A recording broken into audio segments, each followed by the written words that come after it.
Hello guys, welcome back to another video. तो इस video में हम लोग मेजरली बात करेंगे अबाउट जनरल मार्केट ओवरव्यू के बारे में। और हम लोग कोई ऐसे पर्टिकुलर कॉइन के बारे में बात नहीं करेंगे, but general economics, macro economics कैसे क्रिप्टो करेंसी मार्केट को अफेक्ट कर सकता है, और इसके वजह से अगले आने वाले कुछ हफ्तों में या कुछ महीनों में बिटकॉइन का प्राइस कैसे प्ले आउट कर सकता है, वो हम लोग देखने वाले हैं। तो स्टार्टिंग विथ बिटकॉइन का करंट प्राइस और bull market support band. Bull market support band is ranging around 88,900 से लेके 86,100।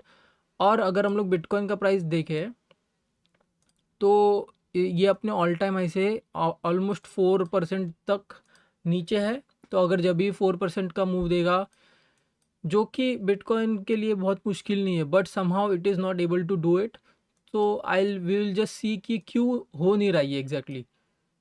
तो अगर शुरुआत हम लोग गोल्ड के प्राइस से करें, तो let's remove all this drawings.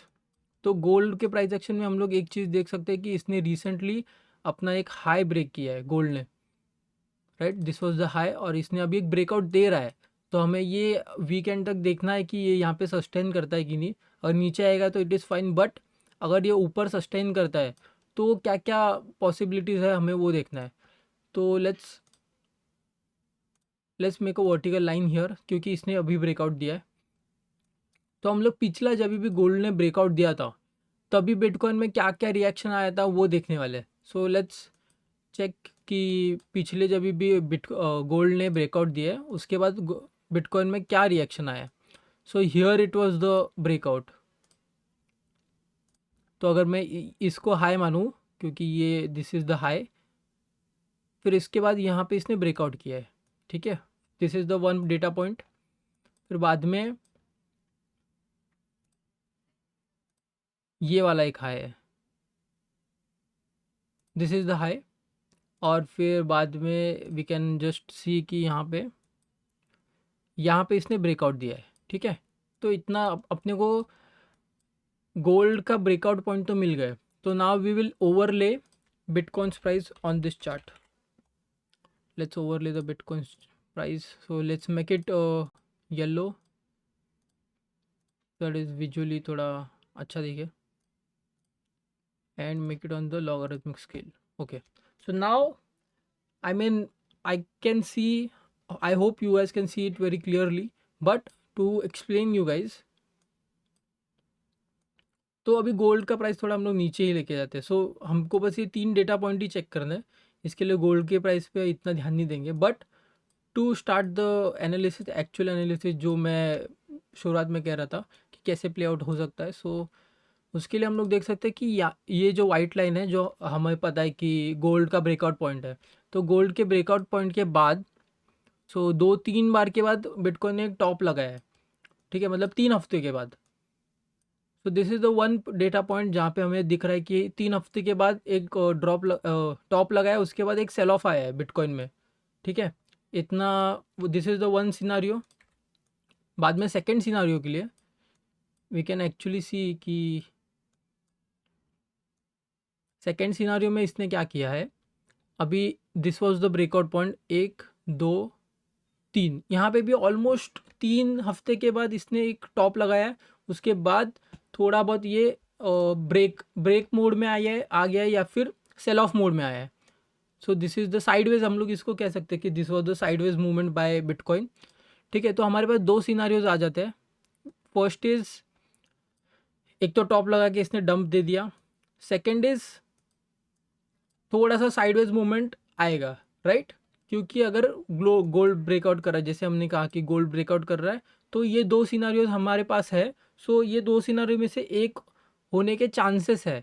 So I am saying कि I don't want any of this to happen, क्योंकि अगर आप लोग देखोगे, मैं नहीं चाहता कि बिटकॉइन यहाँ से नीचे जाए, टू बी क्लियर, है ना। नहीं तो बहुत लोगों को लगेगा कि I am bearish on bitcoin, but no, I am not even selling my bitcoin. ऐसा नहीं है कि मेरे को लग रहा है कि यहाँ से नीचे जा सकता है इसके लिए आई एम सेलिंग इट।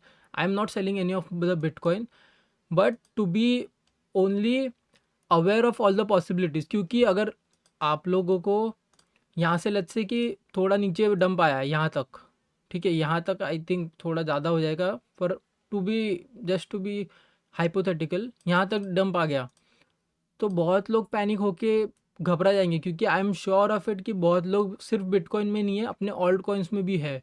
तो ऑल्ट कॉइन्स में बहुत ज़्यादा रिएक्शन देखने मिलेगा, 34% नहीं होगा, वो ज़्यादा हो जाएगा।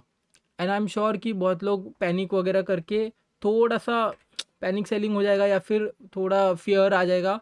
इसलिए I am just putting out this video to everybody to know कि दिस इज़ द पॉसिबिलिटी कि 30% आने का चांसेस है, कभी भी आ सकता है ना। तो जस्ट टू बी अवेयर और उस हिसाब से अपना रिस्क मैनेज करके मार्केट में रहो। So this is the whole point of this video. अभी इसके बाद हम लोग अनएम्प्लॉयमेंट, अभी हमने देखा कि जब भी गोल्ड ने ब्रेकआउट किया उसके 1-2 हफ्ते के बाद बिटकॉइन ने साइडवेज मूवमेंट दिया है, ऊपर जाना थोड़ा सा ब्रेक ले लिया है, या फिर एक टॉप लग गया है ना। ये 2 सिनारियो हमारे पास अभी है। तो अभी हम लोग और एक चीज़ देखेंगे which is unemployment rate. So this is the unemployment rate या। तो ये अनएम्प्लॉयमेंट रेट है ऑफ यूएस। तो अगर अगर इस चार्ट पे भी मैं एक बार बिटकॉइन का प्राइस ओवरले कर लूँ, बेयर विथ मी गाइस कि यू विल गाइस अंडरस्टैंड कि मैं क्या कहना चाह रहा हूँ। तो अगर अनएम्प्लॉयमेंट रेट को देखें, तो जब अनएम्प्लॉयमेंट रेट यहाँ पे, अभी पहले तो यहाँ पे will just make a vertical line here, क्योंकि बिटकॉइन ने यहाँ से एक थोड़ा सा डंप या फिर थोड़ा सा साइडवेज मूवमेंट दिया है, राइट। देन सेकेंड थिंग यहाँ पे है ना, यहाँ पे या फिर हम लोग कह सकते हैं यहाँ पे दिया है, क्योंकि यहाँ से ये ऊपर आया फिर बाद में। तो ये 2 डेटा पॉइंट है फॉर दिस साइकिल। आगे पिछले बहुत है हम लोग के पास, पर हम लोग अभी के लिए इस साइकिल का बात करते हैं। तो yellow line is bitcoin and blue line is unemployment rate. तो हम लोग इसमें क्या देख पा रहे हैं कि जब भी अनएम्प्लॉयमेंट रेट एक सर्च पे जा रहा है, सर्च पे जाने का मतलब ये है कि जब भी अनएम्प्लॉयमेंट रेट में परसेंटेज डिफरेंस ज़्यादा है, इंक्रीज, तो जैसे कि ये इंक्रीज ज़्यादा है, राइट, मतलब अप ट्रेंड में जाने की कोशिश कर रहा है, तभी बिटकॉइन के प्राइस ने एक सेल ऑफ दिया है या फिर एक साइडवेज मूवमेंट दिया है। अभी यहाँ पे भी अगर हम लोग देखें तो यहाँ से इसने एक अपसाइड मूवमेंट दिया है, थोड़ा सा स्टीप अपसाइड मूवमेंट है। तो जब भी स्टीप अपसाइड मूवमेंट दिया है तभी बिटकॉइन ने एक हॉल्ट लिया है या फिर एक सेल ऑफ लिया है। तो अभी इससे हम लोग को करना क्या है, अगर हम लोग देखें ये ट्रेडिंग इकोनॉमिक्स पे, I think this is the या। तो आने वाले 7 फरवरी को अनएम्प्लॉयमेंट रेट का डेटा आने वाला है ऑफ यूएस एट 7 PM। तो अगर this will be a very crucial data point for bitcoin, क्योंकि अगर लेट्स से अभी तो अनएम्प्लॉयमेंट रेट 4.1 है विच इज़ फाइन, क्योंकि कंसेंसस, और अगर हम लोग देखेंगे तो थोड़ा सा साइडवेज जा रहा है, it's not trending up, and this is good for markets. But अगर ये यहाँ से ऊपर जाए, कि अगर नेक्स्ट डेटा पॉइंट सपोज यहाँ पे कहीं पे आ जाए, तो that will be a bad sign, क्योंकि फिर से ये अप ट्रेंडिंग मूवमेंट आने के चांसेस हो जाएंगे। फिर again market will react the same, क्योंकि जब भी अप ट्रेंडिंग अनएम्प्लॉयमेंट रेट का डेटा आया है उसके बाद मार्केट ने एक सेल ऑफ लिया है। बट अगर अनएम्प्लॉयमेंट रेट का डेटा कुछ यहीं पे आता है, सो विल सी दिस कि कंसेंसस क्या है और एक्चुअल प्रेडिक्शन फोरकास्ट वगैरह क्या है। सो करंटली अनएम्प्लॉयमेंट रेट है 4.1, और अगर हम लोग नेक्स्ट वाला जनवरी का, सो अभी के लिए सिर्फ दिसंबर का डेटा है, और जब भी जनवरी ख़त्म होगा और फरवरी में जनवरी का डेटा आएगा, so that's how it will be playing out. तो अभी प्रीवियस इज़ 41 और forecast is 4.1, right, same, sorry 41 कह दिया मैंने, बट 4.1। तो फोरकास्ट भी 4.1 है और कंसेंसस भी 4.1 है। तो अगर हम लोग देखेंगे कंसेंसस के आसपास आने का चांसेस बहुत होता है। तो आई एम श्योर कि अनएम्प्लॉयमेंट रेट 4.1 के आसपास आए, बट 4.2 भी आ जाए तो भी इतना कोई ये रिस्क नहीं होगा, क्योंकि आई थिंक अगर मैं ये रेक्टेंगल ले लूँ तो आई थिंक अगर ये रेंज में आया अनएम्प्लॉयमेंट रेट विच इज़ 4.2 से लेके 4.1, ये रेंज में आया या फिर कम आ गया, तो that will be a good thing. But उससे और कुछ नेक्स्ट अलग प्रॉब्लम ट्रिगर हो सकते हैं, but let's not go in their. But I think 4.1 या 4.2 आया तो बिटकॉइन के प्राइस में हमें एक सर्च देखने मिल सकता है। बट लेकिन 4.2 से भी ज़्यादा आ गया, 4.3 आ गया, या फिर 4.2 से ज़्यादा कुछ भी आ गया, तो that can actually lead to bitcoin going sideways और bitcoin going down. So just to have this data point, और ये एक सिनारियो अपने माइंड में रखने के लिए I am just putting it out there कि ऐसा हो सकता है। So let's not run ahead of ourselves कि यहाँ से प्राइस ऊपर जाएंगे, क्योंकि I can see a lot of people going crazy about the moves that I think alt coins are giving. क्योंकि अगर ऑल्ट कॉइन्स में हम लोग देखेंगे तो यहाँ से इसने ये डोमिनेंस गिर रहा है, so lot of alt coins are pumping good. जो कि मैंने भी एक्चुअली अपने पिछले वीडियो में कुछ कुछ ऑल्ट कॉइन बताए थे, मैंने पोल्का डॉट बताया था कि ये लेवल पे बाय करने के लिए। But I am not trading this coins as much as, क्योंकि मैं अपना पोर्टफोलियो मेजरली ऑल्ट कॉइन्स में नहीं है मेरा अभी भी। And I am that's why I am very calm about it कि अगर मार्केट गिरेगा भी तो भी मेरे पोर्टफोलियो में उतना बड़ा डंप नहीं दिखेगा जितना सिर्फ बिटकॉइन में रहने पे, या फिर I am majorly on Ethereum. तो अगर इथेरियम में भी ठीक ठाक मतलब उतना डंप नहीं मिलेगा। So that's the only scenario I wanted you guys to no.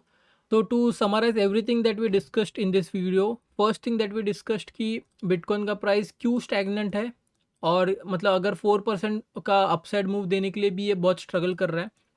तो इसके रीजंस हमने कुछ चेक किए, जो कि था फर्स्ट थिंग वाज गोल्ड, क्योंकि गोल्ड का प्राइस एक ब्रेकआउट दे रहा है, और कैसे गोल्ड का प्राइस ब्रेकआउट देने पे बिटकॉइन के प्राइस पे थोड़ा सा अफेक्ट पड़ता है, ये पहली बात देखी। बाद में हमने देखा कि अनएम्प्लॉयमेंट रेट का डेटा कैसे अफेक्ट करता है ऑन बिटकॉइंस प्राइस। और नेक्स्ट वीक इसका, जैसे हमने कहा कि नेक्स्ट वीक अनएम्प्लॉयमेंट रेट का डेटा आने वाला है, तो that is why market is very cautious, और थोड़ा सा बाय सेलिंग इतना अपसाइड मूव दे नहीं रहा है।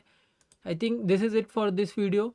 अगर आपको वीडियोस पसंद आते हैं तो you should definitely like the video and subscribe to the channel, और you can definitely think about following me on my X account, क्योंकि इसमें मैं अपने कुछ छोटे मोटे ट्रेड्स होते हैं या फिर छोटे मोटे इन्वेस्टमेंट जोन्स होते हैं वो मैं डालते रहता हूँ।